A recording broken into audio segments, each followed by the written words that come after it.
In this session, I'm going to talk to you about trying to flip a house in the midst of COVID. As you can see, I got my N95 mask on. Woo! Can you hear me now? I'm going to talk about trying to flip a home in the midst of COVID-19. So it's kind of trippy because this is something that's definitely unprecedented. Nobody could plan for this. This isn't something that we can say, oh yeah, that's just like back in 1993 when XYZ happened. No, this is unforeseen. This is something that we have to kind of learn as we go. But the trippy thing is, believe it or not, I put my flip on the market March 15th, right as the stay-at-home order was being issued. So how are things kind of impacting? How is the market kind of adjusting? I mean, people are losing jobs, right? So as people are losing jobs, we can see the market shift from a seller's market to a buyer's market. And then what happens when things are more of a buyer's market, of course, that impacts prices. So then prices could potentially come down as well. But in the midst of COVID-19, I actually did get one of my properties. I was an investor partner on a property. That property closed. It closed on April 23rd. So stay-at-home order was issued March 15th, 19th, somewhere around there. And this property closed on April 23rd. But the current property that I'm the investor on, I'm the principal, this property has been slow motion.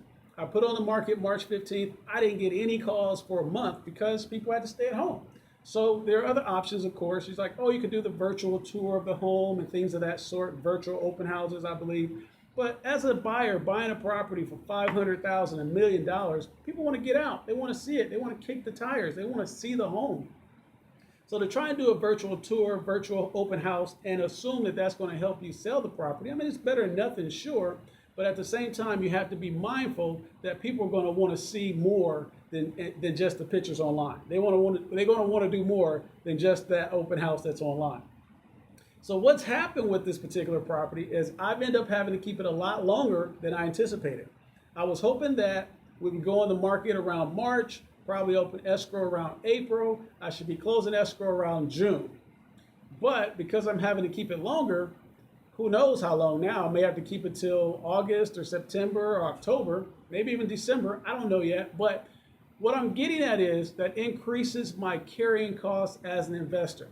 So I remember early on, I remember talking with one of my mentors, and they said, look, man, you got to make sure that when you buy a property, you're buying it with enough cushion so that you can prepare for the unforeseen. Now, of course, I'm thinking that means maybe a roof or some electrical or some plumbing or something like that. I'm not thinking COVID-19 is some of the unforeseen, but nonetheless, this is a part of the process. You have to prepare in the beginning when you make the purchase. You're purchasing a property that gives you the options to pivot. You got to be able to move and pivot with the property based on what's going on in the market. So what I'm getting at is because I have enough cushion in the deal, I'm not feeling like, oh my goodness, if I have to keep this property a year, I'm going to lose. Well, if I had to keep it a year, I'm going to have to figure something else out. But I mean, I still would keep it and it would be a winner for me because of what the property gave me upon the initial purchase. In a video, I think the TVHG training courses I put together, and maybe on some other ones I may have mentioned, but my mentor told me early on when I first got started in flipping properties that you want to make sure that you're buying a property at least 60 to 65% of ARV. Give yourself cushion moving in. I mean, if it's a hot market, maybe you go up to 70, but 65% is your target. Ideally less than 65%. And this is a property that I can say that I was able to do that with. This particular property offers 3 rental units in theory. Of course, you have your single family up front. You have the rec room, which unofficially could be rented out. Then you have your garage, which could be converted into an ADU. So here's an example of a property. Even when I purchased it, I had to think about my exit strategy. What if I can't get it flipped? What if I can't get it sold? Then what are my options? Well, rental is definitely a possible option for this property. Not necessarily one that I want to do, but it offers that as an option. And you have to look at your options. I had a buddy, his dad told me years ago, my buddy's a broker, his dad's a broker, been a broker since the 60s, somewhere around that time. And what he said was, he said, you always want to make money on the purchase. You don't want to wait till you sell the home to make money on it. How do you know you did that? Well, if you buy a property today and you can sell it tomorrow and make money on it, then you know you got it at a good price.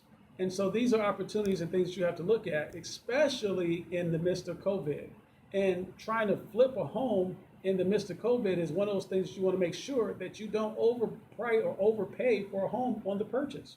You want to make sure you have the cushion there so that the unforeseen things that come up don't leave you stranded. You still have some options to maneuver, pivot, and you can still come out on top. How are things going to shape up with this property? I have no idea. And I could get it sold in a month or two, or maybe later this year. I'll keep you posted. I'll let you know how things turn out. Maybe it turns into a rental. I add it into my rental portfolio. But I know that here's an opportunity to definitely learn and grow as an investor during the midst of COVID. I'm Emil Belvin. I'm an investor and broker here in Los Angeles. And if you like this video, by all means, give it a thumbs up. Feel free to subscribe. Also share our information in our video with others. I look forward to hearing from you. I'll talk to you soon. Be well.